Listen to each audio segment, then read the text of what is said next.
Hi, this is Bill Varney with your saltwater guide. Fish the Surf, Thursday, May 1st surf fishing report. So wow, from calicos to corvina, just about everything is in the surf fishing report this week. Well, just when you thought that surf anglers got lazy because the weather turned a little bit bad, you're wrong. They were still out there in big numbers catching fish. Starting up in Santa Barbara with word from Hook, Line, and Sinker, great tackle shop that's on Los Positos Road.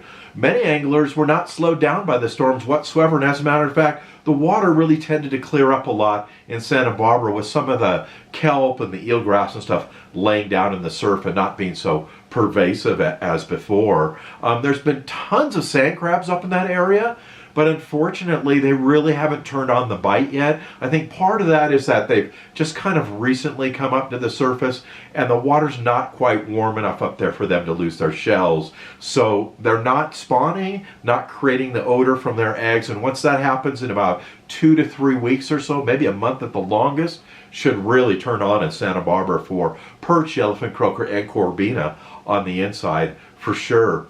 Well, this week there was no stripers to report in Santa Barbara, but man, the white sea bass fishing for those sub-legals, those, really 25-inch or smaller fish was really good this week. We didn't see any legals, but those grunion and probably the squid that was in there a couple of months ago have brought those closer into shore, so certainly keep your eye on that for sure. And then one angler up there reported catching a 7-foot 7-gill shark from the surf. That's a big shark, and man, those are a lot of fun to fight right in the surf, and of course they let it go. And while several halibut have been caught in and around the Santa Barbara area as sublegals, a couple of legals were caught this week, a couple up by the university near Campus Point between there and Goleta Beach, and then also down at Graveyards, which is just a little bit below toward Ventura from the East Beach bathhouse. That has always been a traditional spot that's been really good, and anglers up there have been using white drop shot flukes, white swim baits, and then those two-tone Lucky Craft or Battlestar lures where it's a lighter color on the bottom and a darker color on the top. Those have all worked really well in the surf up there.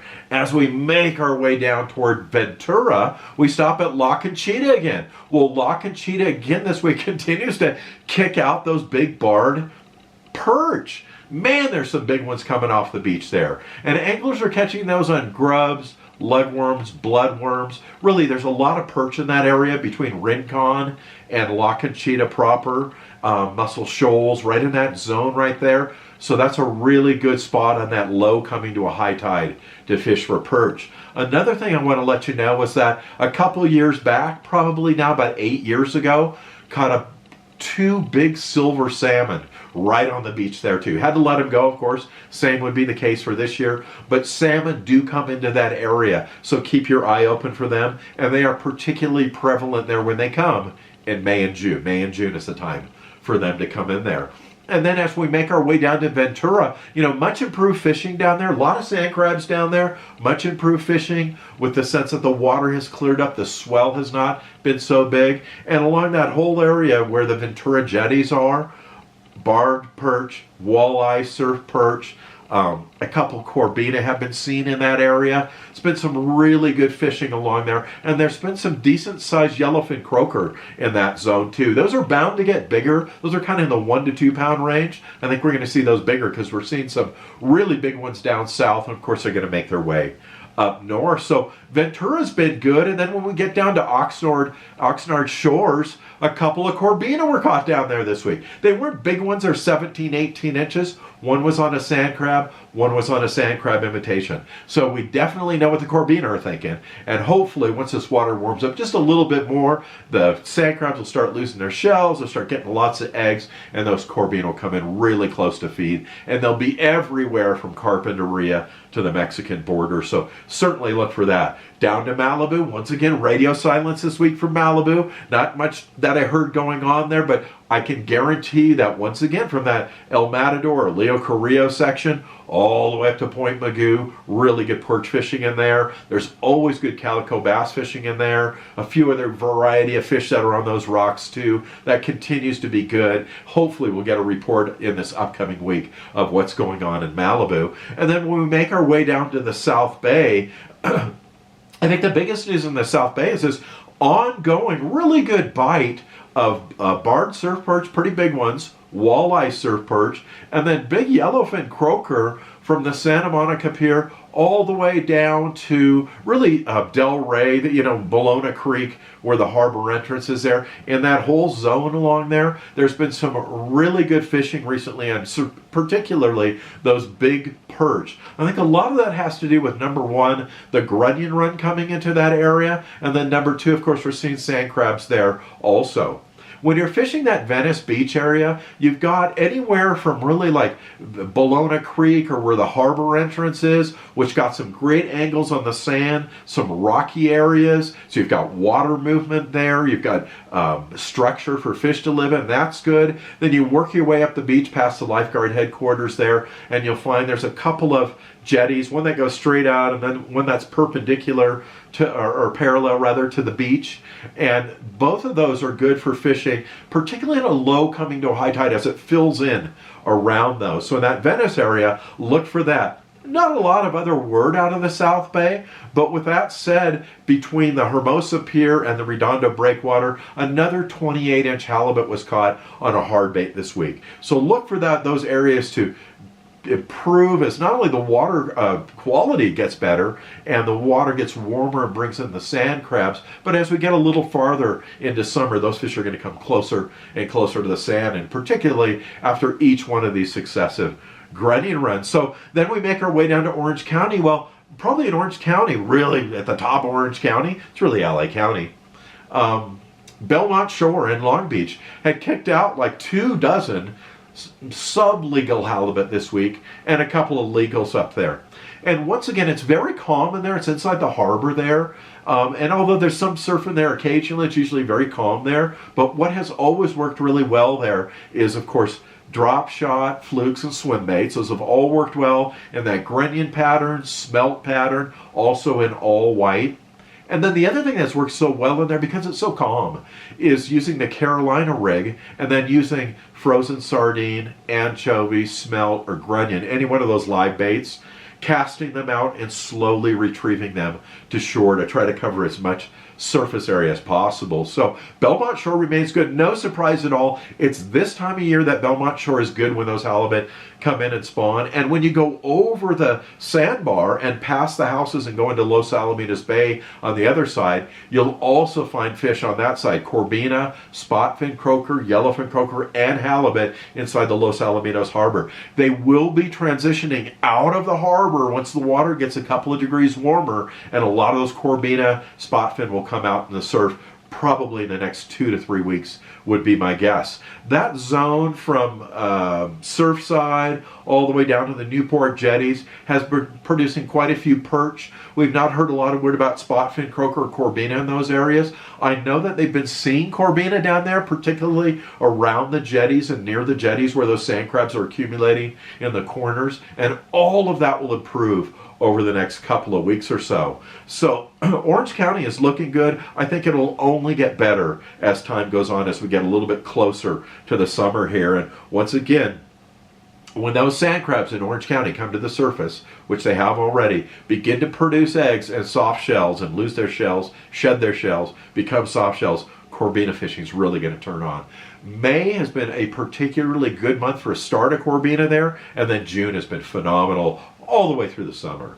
So when we make our way down to San Diego, once again, San Diego was busy. San Diego is one busy spot, and I think a lot of that has to do with the surf being smaller there and that warmer, clear water getting there first. Our first stop is right below the Carlsbad State Beach Campground, where one angler this week got two nice-sized stripers, a 31 and a 33-inch striper on a Lucky Craft. That area has also been decent for small perch and quite a few small yellowfin croakers. So there's a lot of action in there. I'm kind of surprised I haven't seen a halibut from that area too. And then as we make our way down to Del Mar and Torrey Pines, it's been good for barred surf perch, yellowfin croaker. And then right at the Jimmy Durante exit of the estuary there, right next to Del Mar racetrack, a really nice about 20-inch calico bass was caught this week right out of the surf. So that's a little rocky area, and I think some of those fish transition in and out looking for food. So that continues to be good. Another big thing that happened in San Diego this week is both in the bay and out on the beach, corvina, short fin or orange mouth corvina have been caught. Those fish have been caught mostly at night. They're really a night biting fish, and they love things like the Lucky Craft or shiny lures like a Crocodile Castmaster cast either before dark, before light, early in the morning, or after dark in the evening. Corvina. And those fish have been really in the 30 to 35 inch range. Some really beautiful fish, both in the San Diego Bay and out on the open beaches in San Diego, really all the way from Ponto all the way down to the border. So look for those corvina to continue to stay good throughout the summer and maybe even pick up as the water warms up and there's a little bit more competition for them there.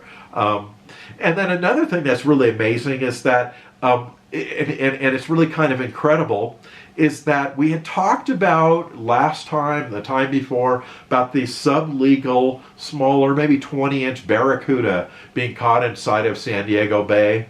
Well, the word is out now that mostly after dark or before the sun rises in the morning, there's basically been a wide open bite on those in the back harbor and also near the Harbor Patrol office on the rocks there. Before sunrise, a lot of legals have been caught there. So that's a really good sign that we've got these legal barracuda inside the harbor. Hopefully those will spread out all along the coast and come all the way up to Redondo, Manhattan, Hermosa, maybe even up to Ventura. We've got to cross our fingers and hope that happens.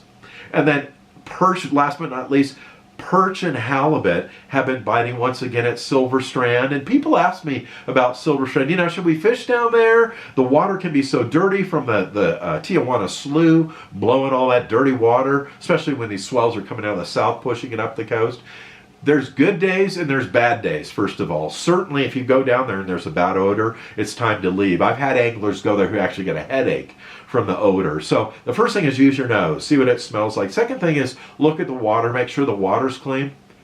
And then lastly, whether you're collecting clams in the sand at Silver Strand or you're catching fish there, I would catch and release everything that I take there from the Silver Strand area until this thing is fixed. I know that last week the head of the EPA from the federal government was down there looking at the Tijuana slough and trying to figure out what we can do about that. I've really got my fingers crossed after all of these years that they'll finally clean that out. When I was a kid and I used to fish down there in the late 60s, early 70s, we used to fish right next to the slough. It was some of the best perch and leopard shark fishing you could ever imagine in your life. Let's hope that comes back. So just a couple of things to cover before we leave. The Bolsa Chica Clinic's got like 2 spots left in it. So if you're still interested in that, go to surffishtackle.com and sign up for that. On the front page of my surf fishing site, fishthesurf.com. Sign up for my newsletter if you haven't already. It's coming out in a couple of days. It gives you a monthly update on what to look forward in the upcoming month, what's been biting, what baits to use, articles on becoming a better angler. All kinds of great information is on there for sure. The next upcoming Grunion run will be during our next full moon period, which is coming up here in the next few days. And then last but not least, if you're looking for surf fishing tackle, check out what I use on the beach at surffishtackle.com. So until next week when I see you right here, thank you so much for watching and good luck on the sand.